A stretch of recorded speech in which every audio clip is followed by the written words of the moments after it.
Bismillahirrahmanirrahim. Surat Al-Jumu'ah ya.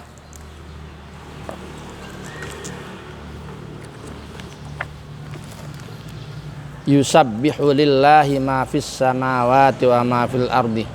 Semua makhluk baik yang hidup atau yang berupa pohon atau batu-batuan, yang di langit dan yang di bumi, semuanya bertasbih kepada Allah. Ning kupinge manusane sing gak krungu. Iya. Semuanya bertasbih kepada Allah, tetapi telinganya manusianya enggak mendengar. Allah yang bersifat Al-Maliki, yang menjadi raja. Al-Qudus, yang suci. Suci dari apa? Suci dari apa yang tergetar, terbersih di dalam hatinya para kekasihnya. Al-Azizi, yang menang. Al-Hakim, yang bijaksana. Dialah Allah yang mengutus di kalangan orang-orang yang ummi, orang-orang yang bodoh, nggak bisa menulis dan tidak bisa membaca. Mengutus siapa? Rasulan minhum, seorang rasul dari kalangan mereka. Berarti rasul ini nggak bisa nulis dan nggak bisa baca. Itu kata Allah. Sudah diterima aja berita dari Allah seperti ini, nggak usah diotak-atik. Ya, ada orang dipanggil Buya ngotak-ngatik ini. Kayaknya nggak setuju kalau Nabi Muhammad disebut Rasul an-Nabiyil Ummi, itu kayaknya nggak setuju. Ya kita kalau nggak setuju dengan Quran kan murtad, jadi kafir. Ya sudah apa adanya. Lah hikmahnya apa? Hikmahnya supaya diyakini bahwa Al-Quran itu murni dari Allah. Karena apa?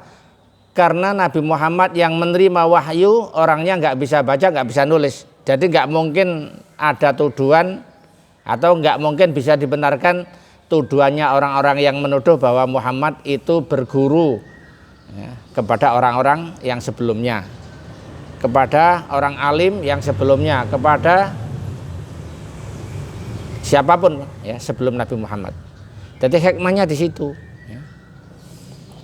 Jadi kita bisa mengatakan begini. Oh iya, wong Nabi Muhammad itu orangnya nggak bisa baca, nggak bisa nulis. Karena apa? Nggak ada sekolahan ketika itu, nggak ada pulpen, juga nggak ada kertas. Dan Nabi Muhammad sibuk mencari penghidupan sendiri. Karena ikut pamannya Abi Thalib, putranya banyak. Abi Thalib orangnya nggak begitu punya. Jadi Nabi Muhammad nggak sempat belajar. Karena apa? Cari makan aja susah kok waktu itu.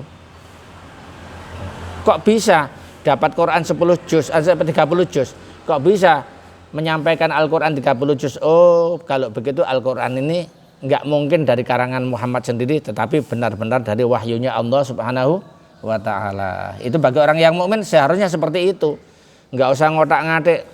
Nggak benar Muhammad itu nggak bisa baca, nggak bisa nulis, ini berarti penghinaan kepada Muhammad. Enggak, justru mengatakan Muhammad tidak bisa baca dan nulis itu merupakan penghormatan yang luar biasa terhadap Muhammad.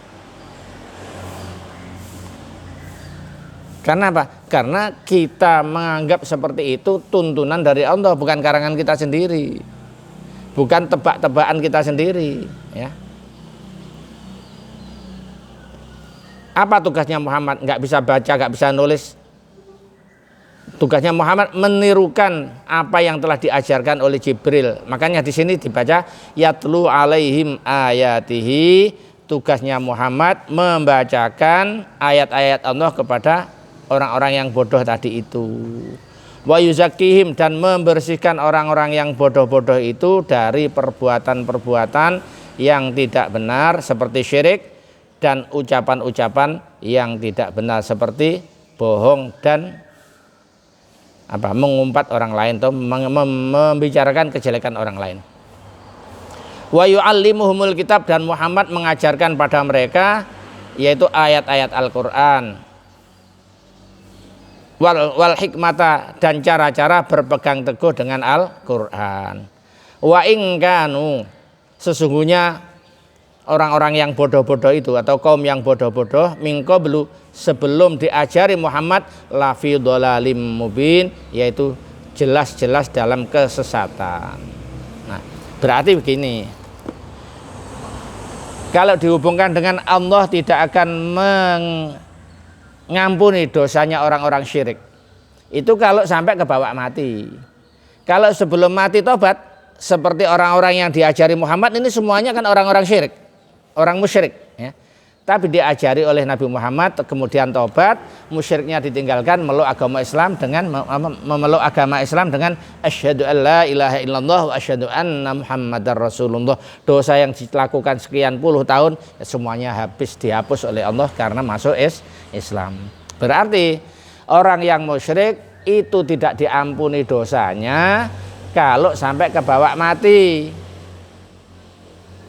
Belum tobat mati itu enggak diampuni. Tapi kalau dosa-dosa yang selain musyrik, walaupun enggak ditobati, kalau Allah berkehendak untuk mengampuni ya diampuni.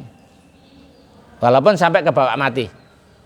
Misalkan sekarang ada orang, ya, keluar dari tempat hiburan, dari bar misalkan, ya, dari tempat minum-minuman, mabuk-mabukan, keluar dalam keadaan mabuk, naik mobil, di jalan kecelakaan, mati. Ini masuk neraka apa enggak? Ya kemungkinan diampuni oleh Allah. Kan apa? Kemungkinan di dalam mobil berapa detik sebelum mati dia bertobat, ya Allah, nafsu saya enggak bisa saya kendalikan, ya Allah, aku baru minum minuman keras melanggar Engkau, ya Allah, tetapi sekarang aku tobat, ya Allah, ampunilah dosa-dosaku, ya Allah. Mari ngono, mari dungane diterima, kecelakaan, brek mati. Kemungkinan diampuni. Maka kita husnudzon pada orang-orang yang walaupun matinya dalam keadaan mabuk, kemungkinan dia ada tobatnya di situ. Tetapi ini jangan dianggap wah manus memberi toleransi pada orang-orang yang mabuk. Enaknya melok kiai manus saya enteng, rusak nek ngene iki carane. Ya, jangan seperti itu. Ya